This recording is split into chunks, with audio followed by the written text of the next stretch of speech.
A equipe técnica da empresa Trau Nutrition acaba de voltar ao Brasil depois de uma maratona de visitas a grandes projetos de pecuária intensiva nos Estados Unidos. Eles estiveram no país buscando novidades e conhecimentos que possam ser aplicados por aqui. Mesmo com menos da metade do rebanho bovino brasileiro, o país norte-americano é líder mundial na produção de carne vermelha, produzindo 12 milhões de toneladas todos os anos. Já o Brasil se aproxima das 10 milhões de toneladas, ficando na segunda colocação. A boa notícia é que a nossa produção de carne tem evoluído. O crescimento foi de 45% nos últimos 20 anos, enquanto que a produção norte-americana segue estável, o que mostra o potencial da nossa pecuária. Bom, gente, vamos conversar agora com quem esteve lá nos Estados Unidos e trabalha diretamente na parte nutricional do nosso rebanho. É o mestre em zootecnia, Henrique Conte, ele que é gerente técnico da companhia da Trau Nutrition e conversa conosco nesta manhã de quinta-feira, direto da minha querida Piracicaba, terra da grande Exalc, a Escola Superior de Agricultura Luiz de Queiroz. Comandante Henrique, muito bom dia, sorridente lá. Seja bem-vindo ao Giro do Boi, amigão. Bom dia, tudo bom, pessoal? Prazer estar aqui com todos vocês. Oi, Ricão, vamos lá então. Conta pra gente dessa imersão que essa equipe técnica da minha querida Trau Nutrition fez nos Estados Unidos. Que vocês foram, quando que vocês foram para lá? O que vocês foram fazer? Conte-me tudo, não esconda nada, Henrique. Vamos lá. Nós somos em 17 pessoas para lá, entre consultores, alguns clientes. Saímos aqui dia 10 de setembro, voltamos dia 19. Nós passamos por 4 estados, Texas, Oklahoma, Kansas e Colorado. Visitamos principalmente confinamentos, né, grandes unidades de confinamentos. E nesse período aí a gente rodou quase 3.000 quilômetros. Então foi uma semana aí bem apertada, mas de muito conhecimento para todo mundo. Vocês estiveram em 4 estados, né? Texas, Oklahoma, Kansas e lá no Nortão, lá no Colorado. Foi isso, né? Exato, isso. 8 confinamentos visitados, Henrique? 8 confinamentos, algumas indústrias, confinamentos com centros de pesquisa também. Deu para ver muita coisa lá. A gente está vendo aí algumas imagens dessa visita técnica que vocês fizeram até lá. Parece que esses confinamentos eles são responsáveis pelo abate anual de 500 mil de cabeças, é isso? Sim, se a gente juntar o abate anual dessas plantas de confinamento, ele se aproxima aí de 500 mil animais. Tem algumas coisas que ficam me chamando a atenção, por exemplo, essa imagem que está aí na tela, rapaz, parece até uma ração extrusada, jogada no pasto, algumas coisas curiosas que não é comum a gente ver aqui no Brasil. O que é isso aí, Henrique? Isso aí eles chamam de ranch cube, é um pellet, né, da grossura de Pellet. um dedo, mais ou menos, Aham. e ele fornece fonte proteica, é como se fosse um suplemento proteico aqui no Brasil. Como lá, principalmente isso aí no Texas, né, lá é muito seco e eles não têm tanta mão de obra, bem semelhante ao que a gente tem aqui, né? Eles usam esses pellets para soltar no chão, então o animal vem e vai comendo. Nessa fazenda que a gente foi, eles tratavam 2 vezes por semana com esses pellets. Então é uma forma de você fornecer uma suplementação proteica para o animal num período de estiagem, de necessidade. Que curiosidade, né? O que mais te surpreendeu? Para mim surpreendeu esse pellet aí, mas outras coisas te surpreenderam, essa visita técnica aí de quase 20 profissionais aqui do Brasil nos Estados Unidos? Lá é tudo muito grandioso, né? Você vê que é tudo muito bem planejado, bem estudado. Então é diferente, né? Você pega as ruas onde passam os caminhões, dá para descer um avião pequeno. É muito grande, é muito o espaço é bem maior do que o que a gente acaba utilizando aqui, né? Uhum. Então acho que existe uma preparação, uma análise do que você vai fazer no projeto muito grande. Eles não vejo ninguém refazendo o projeto lá, entendeu? Entendi. Agora, os componentes usados na dieta dos bovinos também são diferentes lá. Para quem não sabe, aqui no Brasil, por exemplo, a gente produz açúcar da cana-de-açúcar. Nos Estados Unidos, que é um dos grandes produtores de açúcar do mundo, eles obtêm açúcar através da beterraba. Algumas curiosidades que chamam bastante atenção, né? Por exemplo, na bovinocultura de corte, quais outros, por exemplo, os ingredientes que vão para o coxo lá, além desse pellet aí que eu vi que é sistema pasto? Quais outras coisas que eles usam lá, Henrique? Isso, quando a gente pensa em confinamento, né, a gente nota uma dieta muito padronizada. Não existe uma variação dos componentes da dieta como existe aqui no Brasil. Assim, pensando em volumoso, Uhum. silagem de milho, que é padrão, né, para todo mundo aí, mas aí entra a silagem de trigo, porque eles têm um clima mais ameno que o nosso, né, tem Aham. região que acaba ter neve, muito uso de feno, principalmente feno de planta de milho, milho seco, né? Gramíneas, feno de alfafa. Em um dos confinamentos a gente viu uma mistura de capulho de algodão com linter, que a gente usa muito aqui no Mato Grosso. Uhum. Indo para a parte de concentrado, a base energética é milho, mas é milho Milho. floculado, como a gente vê aqui nesse balde, né? Esse componente aqui Ah, amarelo é o milho floculado. aham, Um pouco de milho úmido, milho reidratado, que a gente sei. usa bastante aqui no Brasil também, DDG úmido, DDG seco, que é o que a gente usa aqui também, suplemento mineral e aditivos. Basicamente a dieta deles a base é essa que eu comentei com vocês. E está popularizando bastante o uso de aditivos em coxa aqui no Brasil, coisa que eles já fazem com frequência há muitos e muitos anos, né? O pecuarista que Sim. não preconizar por um bom aditivo hoje no coxo, ele não vai ter o resultado que ele deveria obter, né, Henrique? Sem dúvida, acho que além de você precisar de uma dieta bem feita, uma equipe bem treinada, o aditivo ele é a cereja do bolo, né? É, Você tem que estar buscando sempre eficiência. A conversa com as pessoas lá sempre girava em torno de eficiência e retorno do capital investido. A decisão aditivos. deles é em Uhum. cima desses pontos aí. Aditivos de óleos essenciais também. É engraçado, né, E pessoal? Para você ver o tanto que a gente precisa crescer quando se trata de confinamento, né? Aqui no Brasil, dos animais que a gente leva para o abate anualmente, gira em torno de 23% dos animais que saem do coxo, que são engordados em sistema intensivo. A gente pula para a África do Sul, isso o número pula para 55%. Aí chega nos Estados Unidos, acima de 95% dos animais que são abatidos por ano por lá saem desses confinamentos. Você vê o tanto que precisamos crescer quando o assunto é confinamento, Henrique. a nossa avenida aí de crescimento ela é infinita, né? A gente tem um clima muito favorável para a produção pecuária, diferente do que acontece lá nos Estados Unidos, né? Eles têm restrição de ar e chuva, mas eu acho que a gente tem muito o que fazer ainda. A gente está passando por um processo de profissionalização da Uhum. pecuária muito grande nos últimos anos, né? Então, acho que a gente está no caminho certo, e acredito que é questão de tempo para a gente chegar nesses níveis encontrados por lá. Eu acho que o que é importante salientar aqui é que o sistema de confinamento nos Estados Unidos, né, ele é um sistema, é diferente do que acontece aqui no Brasil, onde o confinamento é uma ferramenta para auxiliar o processo de produção a pasto. O bovino brasileiro, o foco dele é a produção a pasto. Uhum. Então, ele passa toda a recria a pasto, vai para no confinamento e coloca mais 6, 7, 8 arrobas. Nos Estados Unidos, um animal confinado acaba colocando mais de 15 arrobas. Então, Ah, existe essa diferença também, né? O nosso tempo de confinamento, ele passa aí na casa de 90, 100 dias, 120 dias no máximo. Lá a gente fala de 180 dias, a depender do peso de entrada do animal.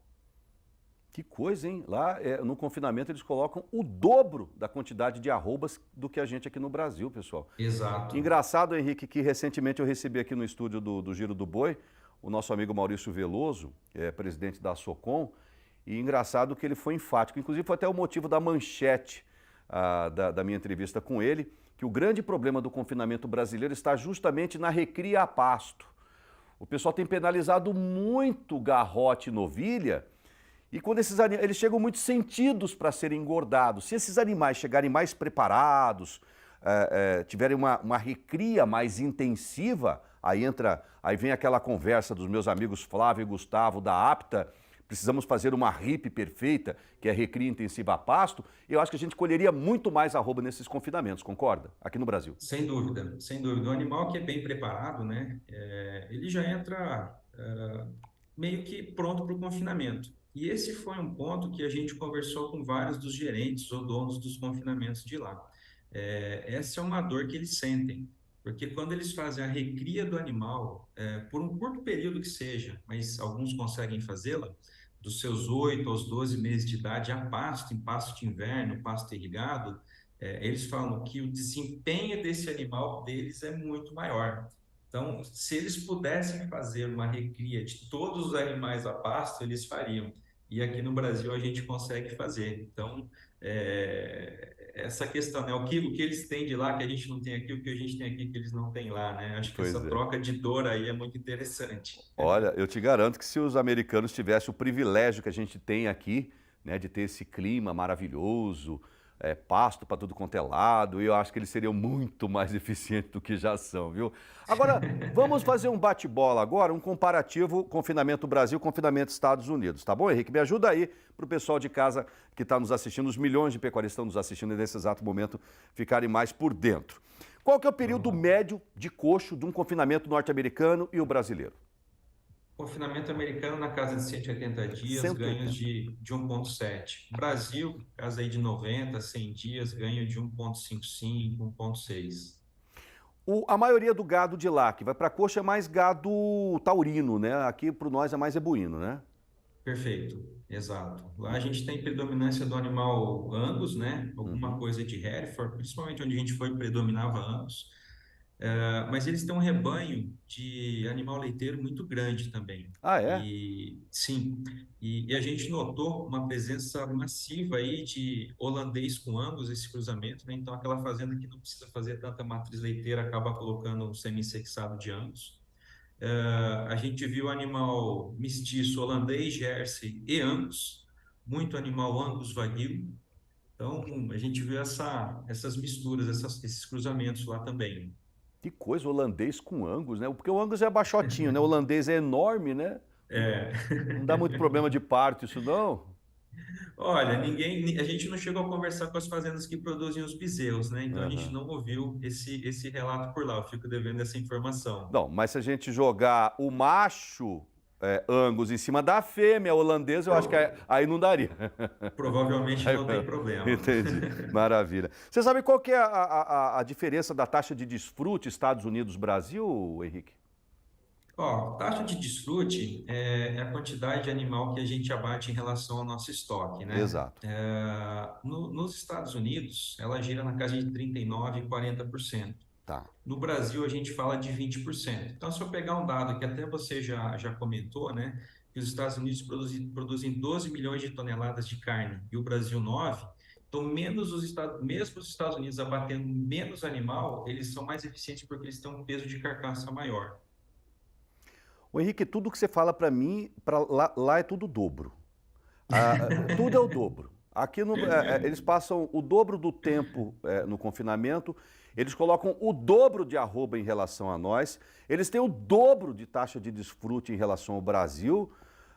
Não dá para entender esse trem, rapaz. Eu fico preocupado com essas É, coisas, o tanto a que a gente gente tem chega para lá. crescer. Maravilha. O interessante ressaltar que também eles têm um índice pluviométrico muito complicado, ruim, é difícil produzir nos Estados Unidos, né? Lá seca muito, neva, e a gente não tem esse problema por aqui também. Essa é uma grande vantagem para nós brasileiros, Henrique. Sem dúvida. Quando a gente desceu no Texas, né, foi aquele choque. Você vê tudo muito seco, aquela vegetação que lembra muito uma caatinga brasileira, tá? Então, isso chocou um pouco o pessoal. Quando a gente foi para uma fazenda de cria em Amarillo, uma fazenda grande para a realidade norte-americana, né, uma fazenda de 23 mil hectares e 1.500 matrizes. Quando a gente fez a conta de lotação da fazenda, a gente chegou a conta aí de uma cabeça para cada 15 hectares, mais ou menos. Então, isso chocou, porque você pega qualquer região brasileira, Uhum. pode ser uma região de semiárido, mesmo uma região de transição, uma região de Pantanal, você vai ter uma lotação talvez infinitamente melhor do que essa. Então, a equipe ficou assustada quando viu esse dado lá. Sei. Precipitação de 400 milímetros, às vezes mal distribuída, com presença de chuva, e que eles vêm sofrendo de seca nos últimos 2, 3 anos aí. O rebanho deles vem reduzindo. É verdade. Essas imagens que o pessoal está vendo em casa aí são de matrizes Angus lá dos Estados Unidos, pessoal. A gente mostrou o confinamento dos Estados Unidos. Essas fêmeas são norte-americanas. Essas imagens foram gravadas lá, enviadas pela equipe da JBS Friboi, parceira da gente aqui do Giro do Boi, e mostra mais ou menos a diferença, né? Onde que a gente pode entender, onde é que a gente pode melhorar. Já é o motivo da minha próxima pergunta para você. Onde estão esses gargalos, Henrique, para a gente poder aumentar ainda mais a nossa produtividade em se tratando de confinamento brasileiro? O que você poderia compartilhar conosco? Onde estão os gargalos aqui no Brasil para a gente aumentar a produtividade? Em relação a É, eles. eu, assim, em relação aos Estados Unidos, eu acho que é muita questão de mercado. Mercado. Porque não adianta a gente aumentar a produção se não tiver saída, né? Uhum. A gente pega aí os últimos 2 anos, onde a gente teve um estímulo muito grande da China, a gente viu que a gente mudou o nosso sistema de produção. Não que a gente tenha todos os animais saindo aí até os seus 30 meses de idade, né? Mas a gente consegue ter uma resposta muito rápida em termos de produção. Sei. Então, eu acho que é isso é a questão financeira que acaba estimulando ou não que vai ser o que a gente vai fazer no meio produtivo. Aqui no Giro do Boi eu não gosto de tratar muito de mercado, gosto mais de tratar de prestação de serviço, porque mercado é soberano, um dia para o outro muda tudo, né? Por exemplo, rapidamente aqui para o pessoal de casa, para quem não sabe, a China saiu bastante das compras de carne brasileira nos últimos dias, mas está comprando 60% a menos da carne que comprava até alguns meses antes. Está pagando quase a metade da carne que ela pagava alguns meses antes, é por isso que esse mercado... Mas de uma coisa não podemos negar. A China estabeleceu um padrão de boi aqui no Brasil que serve para pelo menos 90% do mercado internacional, onde a gente manda a nossa carne vermelha, né? Ou seja, qualquer outro país, ele vai querer exatamente aquele boi abaixo de 20 meses, ele vai querer aqueles animais de 23, 24, 25 arrobas, com uma boa cobertura de gordura, com uma saúde impecável. E é isso que a gente tem que preconizar e agradecer, é claro, a essa exigência chinesa que acabou ecoando pelas fazendas brasileiras, Henrique, não sei se você concorda comigo, e que faz com que abram novos mercados para a gente não ficar só dependente daquele mercado asiático, né? Tem tantos outros por aí, né? Sem dúvida, acho que a gente não pode focar um cliente só, a gente tem que diversificar, mas mostrou o nosso potencial de resposta, né? Eles exigiram, a gente foi atrás e conseguiu produzir, e hoje a gente tem uma matéria-prima aí de qualidade para estar atendendo diversos países, com Bom, certeza. você trabalha, claro, você é um grande especialista em nutrição de ruminantes, tanto que gerencia a parte técnica aí da companhia. Nós temos boia, comida de primeira qualidade para engordar o nosso boi aqui no Brasil, Henrique? Sem dúvida. Acho que o ruminante por si só é uma máquina impressionante, né? A gente fornece um alimento fibroso, que não serve para alimentação humana e ele converte isso em carne. Então, se a gente fizer um paralelo da dieta brasileira com a dieta americana, acho que a gente tem uma dieta que é até mais sustentável do que a americana, uma vez que a gente consegue colocar mais subprodutos que não competem diretamente com nossa alimentação. Então, sim, a gente tem alimentos de primeira qualidade para proporcionar animal de qualidade e com bons desempenhos em relação ao gado americano. Uma coisa boa também que eu tenho verificado aqui no Brasil, que está acabando aquela história de que boi tem que ser confinado só na entre-safra, Henrique. Hoje a gente acompanha confinamentos do Brasil inteiro aqui no nosso país e o pessoal está produzindo sem rupturas. Está produzindo carne o tempo todo, o tempo todo, o tempo todo, o ano inteiro, inclusive no período das águas. Isso é muito bom, né? Que a gente consegue fidelizar novos clientes, etc. Você concorda? Eu concordo com essa estratégia e eu vejo que ela é uma forma de você se prevenir do mercado, porque Sim. você pega o movimento de alto e o movimento de baixo e você faz uma média muito boa. Tem um cliente que eu atendo em Juína, no norte do Mato Grosso, ele faz uso dessa estratégia e fazendo um paralelo com os bons confinamentos que a gente conseguiu ter abertura em números financeiros lá dos Estados Unidos, quem se mostrou positivo com a atividade, animado com a atividade, falando que está tendo lucro, é quem fazia uso dessa estratégia, abatendo animal mensalmente ou semanalmente, para ser mais preciso. Tinha fazenda que fazia abates semanais, comprava e abatia toda semana. É verdade. E aproveitar essas ferramentas, né, de blindagem dos nossos insumos, de mercado futuro do boi, desde que você tenha a gestão, os números nas mãos, né? Uma outra coisa aqui, Henrique, nós estamos hoje é dia 10, né? Estamos aí em pleno mês de vacinação contra a febre aftosa em todo o Brasil. Temos aí que vacinar, segundo o Ministério da Agricultura, 161 milhões de cabeças e muitos estados, grandes estados produtores de carne do Brasil, vacinarão pela última vez. É o caso de Goiás, Minas Gerais, Mato Grosso do Sul, Tocantins, Espírito Santo e Distrito Federal. Já no ano que vem não vacinam mais. Mas nem por isso você tem que deixar de atender aí a parte sanitária, outras doenças obrigatórias, né, Henrique, que é o caso da raiva, brucelose e também doenças estratégicas, vermífugo, IBR, BVD, leptospirose, etc. Tem que vacinar o gado o tempo todo, né? Mas vai abrir agora, pessoal, a possibilidade de entrada de novos mercados.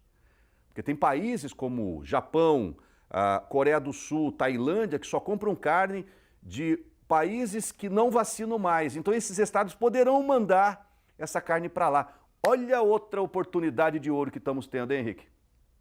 Sem dúvida. A gente não pode baixar a guarda, né? Mas temos que saber utilizar essa oportunidade aí e buscar novos mercados. Acho que o momento é oportuno. Maravilha. Para encerrar, sei que você está na correria, Henrique, tem que atender a milhares de clientes por todo o Brasil. Qual foi a maior lição dessa comitiva de 17 técnicos e pecuaristas que a Trau Nutrition levou para os Estados Unidos, aí 9 dias de imersão técnica lá pela terra do Tio Sam? Que lição que vocês tiraram de lá e que podem compartilhar conosco aqui no Brasil? Acho que não existe sistema perfeito, né? A gente tem que pegar o que cada um tem de bom, fazer um estudo muito grande e ver se isso serve em determinada estrutura ou não. A decisão pautada em números, acho que é uma coisa que tem que ganhar corpo aqui no Brasil. Acho que isso é muito incipiente ainda. A gente tem um número de fazendas muito grandes que não tem informação nenhuma, nem uma anotação no papel de pão. A gente brinca, mas é verdade. Então, acho que a gente está passando por esse processo de profissionalização. Tem muita empresa aí gerando ferramenta para fazer gestão. A gente peca muito com relação à equipe dentro da fazenda, né? Muitas delas não têm pessoas para fazer o lançamento desses dados e a gente toma a decisão no escuro. E eu acho que esse é um problema muito grande na pecuária nacional, ainda. É diferente do que a gente viu lá fora. Quando a gente vai para confinamento, o negócio é intensivo e as pessoas trazem as informações na ponta do lápis. Então, eu acho que o caminho é esse, a gente investir em ferramentas para auxiliar na gestão e investir na capacitação das pessoas. Essa é uma dor que eles relataram para a gente lá e já é problema aqui, com certeza a tendência é que ela só aumente. Então, a gente tem que criar mecanismo para estar retendo quem a gente tem de bom da porteira para dentro. Pessoal, olha só a colocação do Henrique, ela é muito importante. Tenha isso sempre na sua cabeça, tá bom? Tá aí, bate-papo com o zootecnista Henrique Conte, ele que é gerente técnico da nossa querida Trau Nutrition. Obrigado por esse bate-papo. Seja sempre bem-vindo aqui ao Giro do Boi, amigão. Qualquer novidade, acione a gente. Precisamos compartilhar as coisas boas da nossa pecuária com a fazendeirada brasileira. Obrigado, Henrique. Obrigado, eu que agradeço. Uma boa semana para todos. Para todos nós.